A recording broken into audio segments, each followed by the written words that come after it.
Hola, este es el programa Diálogos desde la Frontera, un programa realizado por el Colegio de la Frontera Norte. En esta ocasión sí contamos con la presencia del doctor Robert Blaker, destacado investigador de la American University y destacado analista, especialista en la economía mexicana y un teórico muy importante desde de la economía post-keynesiana.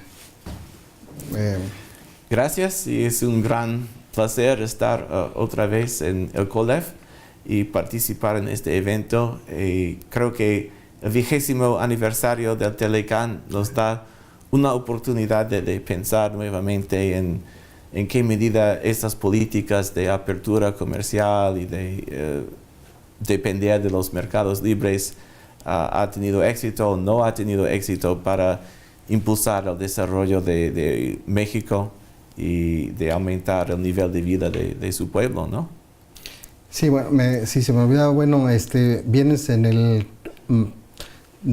marco del 20º aniversario del Tratado de Libre Comercio y impartiste un seminario muy importante en donde nos expusiste, digamos, hiciste un balance general del periodo del Telecán, digamos, la fase de la economía que se corresponde a este periodo de esta apertura. ¿Nos podías destacar, digamos, los principales elementos o factores o los rasgos más característicos de este periodo para la economía mexicana? Sí, creo que es necesario dividir el periodo del Telecán en dos fases, ¿no? Porque entre el principio de cuando el Telecán entró en vigor en 94 y 2000, vemos que hubo un gran aumento en el comercio intrarregional entre México y Estados Unidos, y que después de que México recuperó de la crisis del peso, la economía crecía más o menos bien y aumentó el número de trabajos, ¿no?, en las industrias exportadoras. Entonces fue una fase relativamente breve, pero en la cual se observó el tipo de éxito económico, ¿no?, que se esperaba por el Telecán. Pero a partir de 2001, cuando China se hizo miembro de la OMC y cuando la economía estadounidense empezó a crecer más lentamente, ¿no?, los beneficios del Telecán para México han bajado. Y observamos que el comercio ya no fue tan concentrado dentro de América del Norte, sino que entró China, que captó una gran parte del mercado estadounidense y también del mercado mexicano. Y así que muchas de las industrias en las cuales México trataba de desarrollar sus capacidades ya no eran tan competitivas en toda América del Norte. Y una causa de esto fue de que los tipos de cambio, tanto de Estados Unidos como de México, se hicieron apreciados o sobrevaluados en esa época, a principio del siglo actual. Y entonces muchas industrias se desplazaron y hicieron hacia Asia, China u otros países. Y en realidad el empleo en las industrias que producen para exportaciones bajaron a partir de 2001. Y todos los países de América del Norte entraron en un periodo de crecimiento más lento y de mayor penetración de importaciones chinas en todos los países. Muy bien, una pregunta, una duda que me queda. ¿Cuál, por decirlo así, antes de la era del Telecán y antes de la crisis de la deuda del 82, la economía mexicana, era una economía cerrada, pero digamos, antes del descubrimiento del petróleo, tiene un cierto nivel de industrialización, alcanza una fase en la sustitución de importaciones. La apertura impactó de manera negativa o positiva sobre estos sectores que estaban pues protegidos?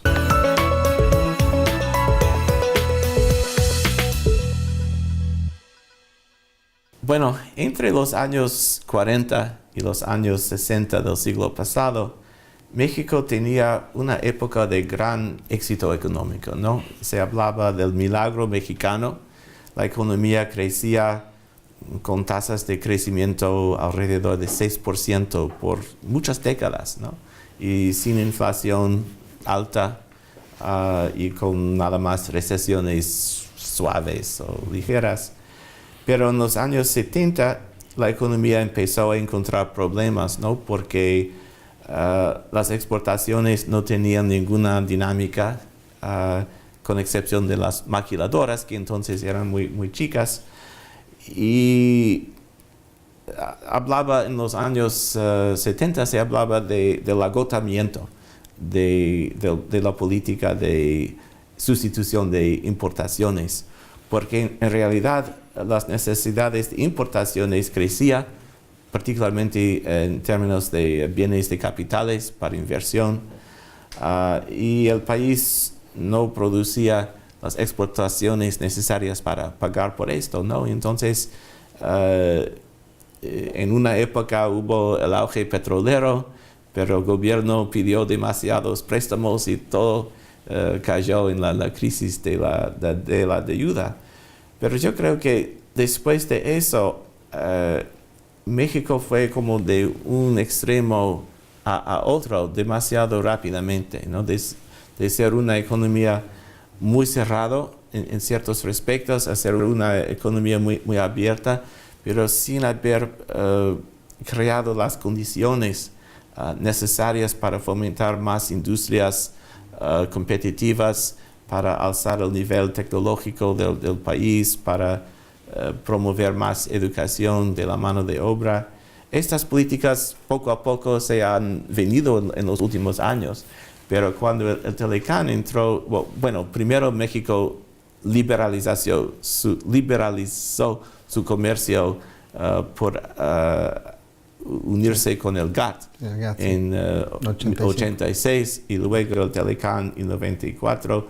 En esa época hubo un gran cambio ideológico, en el sentido de que el gobierno creía que la mejor política industrial fue no política industrial, y el gobierno ignoraba de que fuera necesario tener políticas complementarias de educación, de infraestructura, de fomento industrial, para que las exportaciones pudieran tener más éxito y no solamente exportar bienes ensamblados, sino el total de un producto, ¿no? Con más vínculos hacia atrás.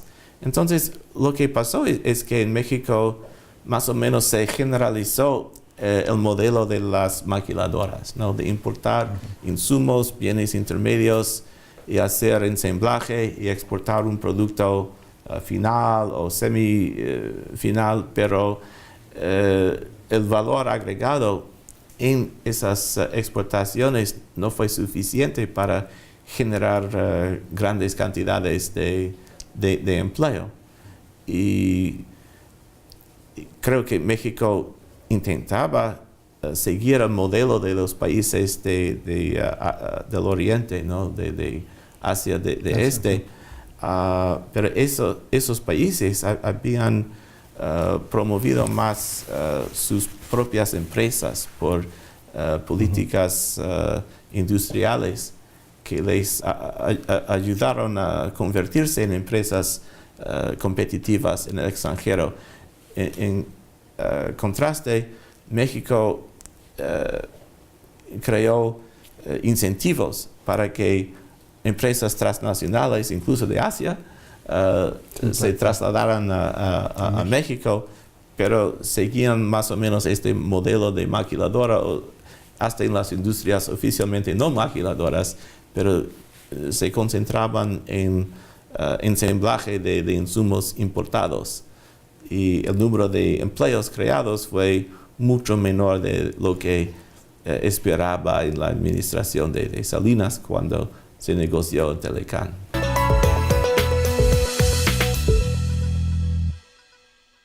Tomando en cuenta que, digamos, en la vieja literatura del estructuralismo latinoamericano, digamos, la industria era la base o el vector del desarrollo, pues, económico, ¿no? Digamos, es una idea vieja que viene de Kaldor y toda esta tradición. Tomando en cuenta eso, ¿cuál sería, digamos, el balance que se puede hacer en términos de procesos de industrialización y de desarrollo para el país a raíz del Tratado de Libre Comercio? Bueno, esas ideas estructuralistas provienen de una época en la cual una industria se mantenía más o menos dentro de un país, ¿no? Que los productos iban de recursos naturales como, no sé, recursos naturales que se convertían en bienes manufactureros dentro de un país. Pero en las últimas décadas, los procesos manufactureros se han desintegrado, ¿no? Dentro de países. Y hay insumos y materiales que se obtienen de muchos lados, y hay ensamblaje que tiene lugar en diferentes países. Así que es muy difícil tener ese modelo, ¿no? de industrias enteras dentro de países.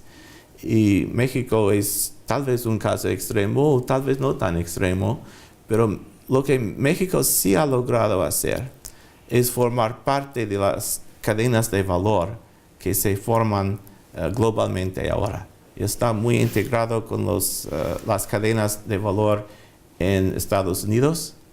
El ritmo de sus industrias tiene una gran correlación con el producto de las industrias norteamericanas, pero también está metido en cadenas globales como con Corea, con China, con Japón, con otros países que abastecen los insumos y que tienen inversiones en México, ¿no?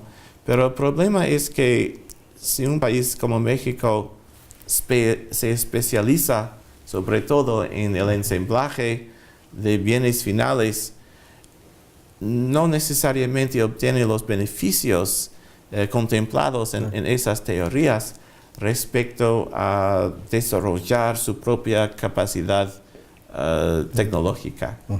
Y afortunadamente la estructura industrial de México va desarrollando de una manera que las industrias actuales sí requieren más calificaciones de los obreros, más educación que en el pasado. Así que hay un upgrading de no solamente las industrias, sino también la mano de obra en el país.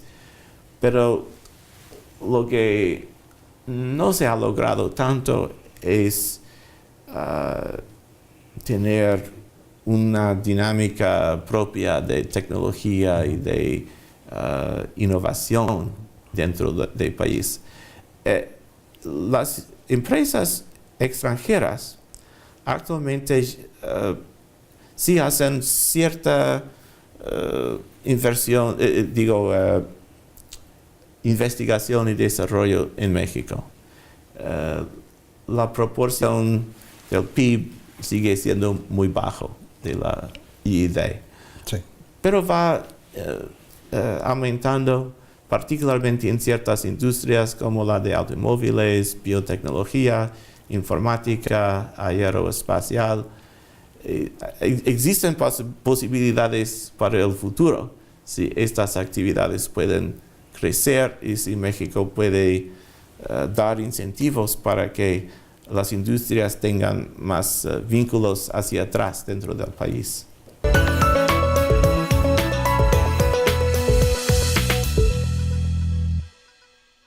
Pasando a un problema fundamental, que es el de la gran recesión 2008-2010 de los Estados Unidos y sus impactos sobre la economía pues, mexicana. Se puede decir que la política de estabilización, entre comillas, pues, mexicana es una política procíclica con una variable de política fiscal pues, restrictiva y monetaria. Pues antes de la crisis financiera, Estados Unidos experimentaba lo que se llamaba la gran moderación, con inflación baja y desempleo bajo, y se pensaba que todos los problemas macroeconómicos se habían solucionado, ¿no? Y en México el equivalente fue lo que se llama el estancamiento estabilizador. Desgraciadamente la economía no crecía mucho, ¿no? Con tasas de crecimiento alrededor de 2% anuales, pero se evitaron las crisis como de deuda o de peso que había en el pasado. Y entonces en 2008 México sufrió una crisis que en su origen fue totalmente importada, ¿no? El origen de la crisis tenía lugar en Estados Unidos, en sus mercados financieros, particularmente el auge y quiebra del sector de alojamiento, y luego la bancarrota de Lehman Brothers y otras empresas. Y fue un gran choque para la economía mexicana, ¿no? Porque la economía mexicana trataba de crecer por exportaciones, y de repente el mercado estadounidense ya no crecía, sino bajaba rápidamente. Y lo que sucedió es que en México la caída en el PIB, en el Producto Interno Bruto, fue mayor que la caída en Estados Unidos, a pesar de que el origen de la crisis fue en Estados Unidos. Según las últimas cifras, la economía de México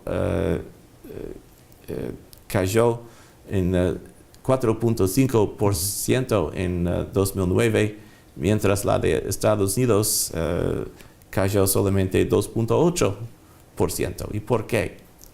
Bueno, esas políticas monetarias y fiscales que habían conducido a cierta estabilidad en México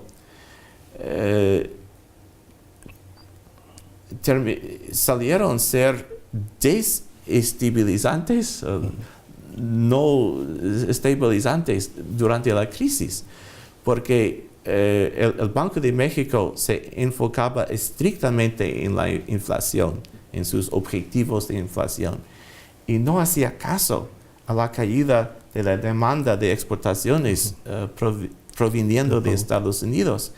Y entonces el Banco de México siguió alzando las tasas de interés durante 2008, mientras la gran recesión ya había ocurrido, ¿no? Y las exportaciones mexicanas iban cayendo rápidamente.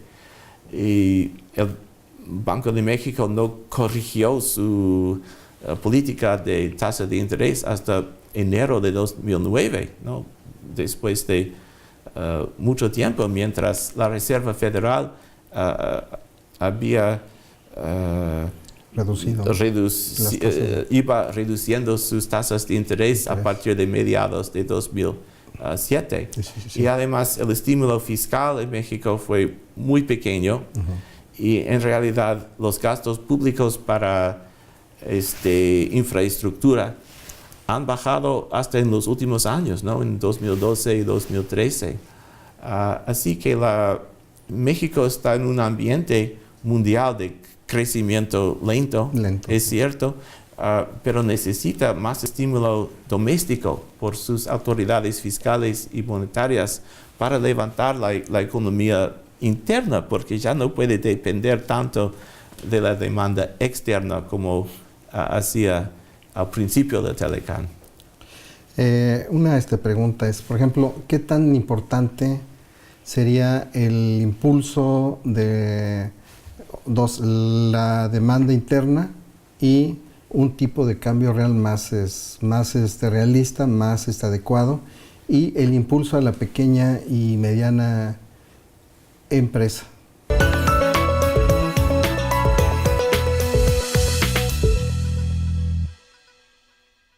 Se hablaba de un agotamiento del modelo de sustitución de importaciones.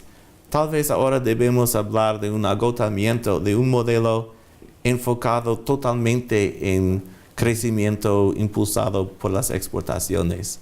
Porque con el crecimiento más lento en Estados Unidos y Europa y muchas partes del mundo, las exportaciones no pueden dar el mismo impulso para la economía mexicana que daba en los años 80 o 90. Entonces, México necesita pensar más en cómo fomentar el mercado interno, ¿no? Y esto tiene varias partes. En primer lugar, el gobierno necesita hacer un papel mayor en áreas como inversión en infraestructura pública, en educación, tanto de secundaria como de universidades, y especialmente educación técnica para promover industrias más avanzadas tecnológicamente. Además, es necesario pensar nuevamente en políticas redistributivas, por ejemplo, impuestos más progresivas en vez de la IVA, que es muy regresiva. Hay muy altos ingresos en México, ¿no? Y es necesario captar parte de esos ingresos para el Estado. Y además, el gobierno ha dependido muchísimo en la renta petrolera por hacer impuestos sobre la renta de Pemex, pero Pemex ahora tendrá, bajo la nueva reforma, Pemex tendrá que compartir sus ganancias con empresas extranjeras, así que esto no va a ser un modelo sostenible. Sí. Entonces, todo el sistema fiscal necesita pensarse de nueva manera. México, como Estados Unidos, debe pensar en aumentar su salario mínimo.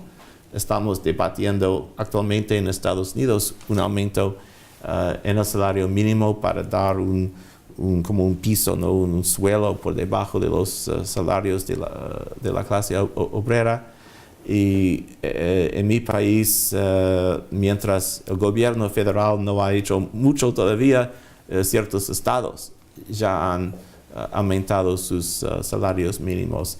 En México, al igual que Estados Unidos, el valor real del salario mínimo ha bajado a lo largo de los años y es necesario pensar en alzarlo de nuevo. Pero en general, México debe, yo creo, encontrar una balanza mayor entre demanda externa y demanda interna. Si bien en una época dependía demasiado del mercado interno, ahora depende demasiado del mercado externa. Necesita una mayor equilibrio. ¿Sí? México va a seguir con una economía abierta, ¿cierto? Es uno de los productores de bienes manufactureros más grandes en el mundo. No debe dejar de hacer esto, sino necesita agregar el elemento interno al proceso de desarrollo y hacer que más gente pase de vulnerabilidad a clase media de verdad. Bueno, entonces, pues sí, con esto pues terminamos esta intervención pues del doctor Blake, que le damos pues las gracias por su participación y por haber asistido a nuestro seminario en el marco pues de los seminarios pues sobre fronteras pues del COLEF. Y con esto, bueno, pues muchas gracias. Gracias a usted. Por su participación. Y con esto cerramos el programa Diálogos desde la Frontera y los esperamos en el siguiente programa.